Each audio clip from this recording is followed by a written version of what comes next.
Hey everyone, welcome back to the channel. Today I have got another Formula 1 video because this is the last non-race weekend before the end of the 2021 season. Of course, with the final two races coming next week and the week after.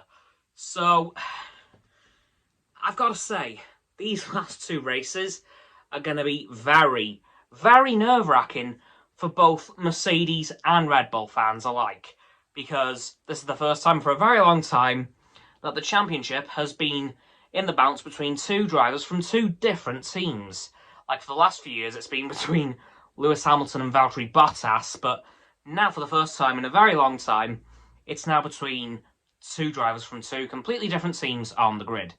And I have to say, I am pretty excited because, again, this is the first time that's happened for so long, and it's going right down to the very, very end. Now, there are a couple of ways for Max Verstappen to win the championship at the next race in Saudi Arabia. However, the feasibility is it's going to be a bit of a tough one. Like, Lewis would have to have some incredibly bad luck for this to happen. I believe the three scenarios are: 1, Max Verstappen finishes P1 with fastest lap and Lewis finishes P6. That's Max Verstappen world champion. There's also two other options, which are Max Verstappen finishes P2 with fastest lap. Lewis would have to come 7th. And the least likely of the three, in my opinion, Max comes P2. Neither of them get fastest lap. And Lewis comes P10. So those are just three ways that Max Verstappen can win the championship this weekend.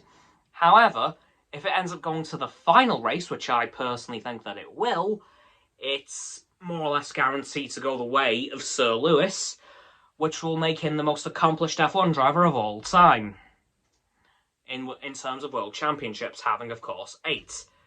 But, of course, we don't know what's going to happen yet. Something could really change things up, but not likely. Like, it's very much now between Max and Lewis. There is literally nobody else in mathematical contention for this championship. But there isn't enough points left for anyone else to win the championship except for those two now. So it is literally down to those two. And I'm thinking, because of how quick that Mercedes has become over the last two races, and I'm hoping that it is going to go the way of Sir Lewis Hamilton, because I've been a supporter of his for a very long time. And I want to see him do this. I really want to see him do it.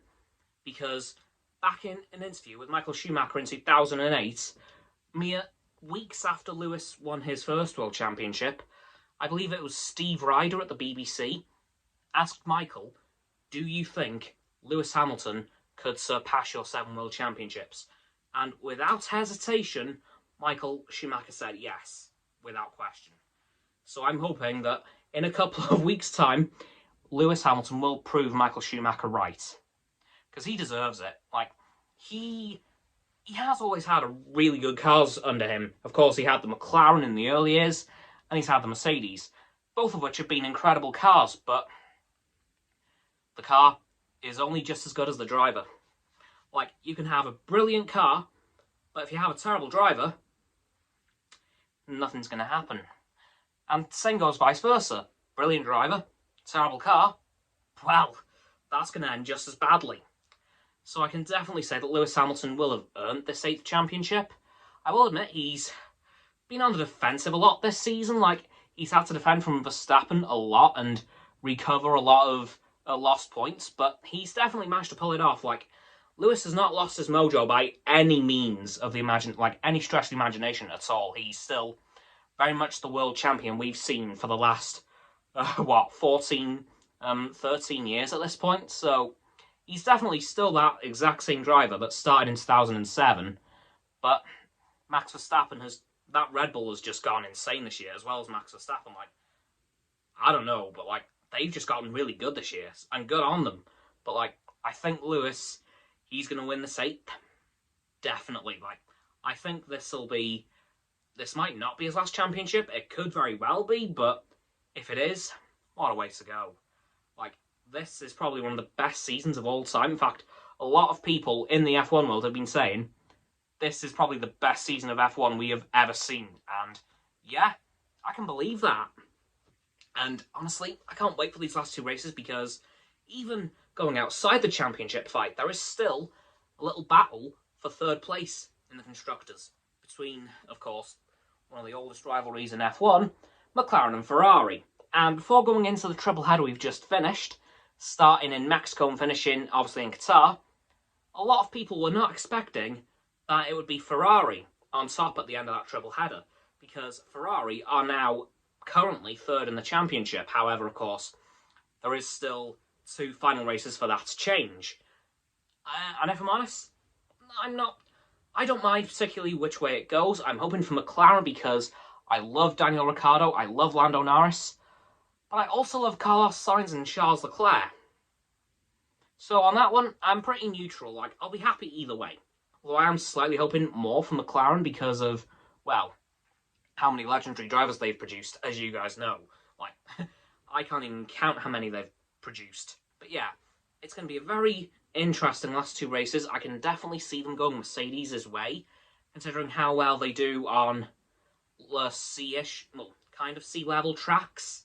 Because, well, as proven in Qatar last week, and kind of disproven in Brazil, because Brazil's at like 800 kilometers up. So, pretty high up, really, and they still managed to absolutely beast that race. So hopefully these last two races will be a Mercedes win for Lewis Hamilton and will be a 8th World Championship for Lewis Hamilton and I think an 8th Constructors Championship for Mercedes, or 7th. I can't quite remember which. I'll get back to you guys on that as soon as I remember. Anyway, guys, that's going to do it for this video on my thoughts going into the last two races of the Formula 1 2021 season. And that's it for the video. So as always, people, don't forget to like this video, subscribe to mine, Roxanne, and Frost's channels. Down in the description, my sub button is down there. Yeah, that big red one, unless you've already subbed. And it's grey. Thanks for that, by the way. And once you've done that, don't forget to click all three of our bell icons to get all three sets of our notifications. Comment as well, because why not? And let me know who you think is going to win the next two races and the championship as a result. Once you've done that too, don't forget to follow me on all my social medias. I will once again be going live on Stereo this Sunday. I would be talking about a race, but of course there isn't one. And once you've done that too, don't forget to follow Roxanne on her blog and Frost on his Instagram. My links are in the link tree in the description. Their links are below the link tree in the description. And lastly, of course, don't forget to share this video with all of your friends so they can join the infinite loop of liking, subscribing, commenting, following, and sharing, and around and around and around that loop. And I'll see you guys tomorrow with another video. Goodbye.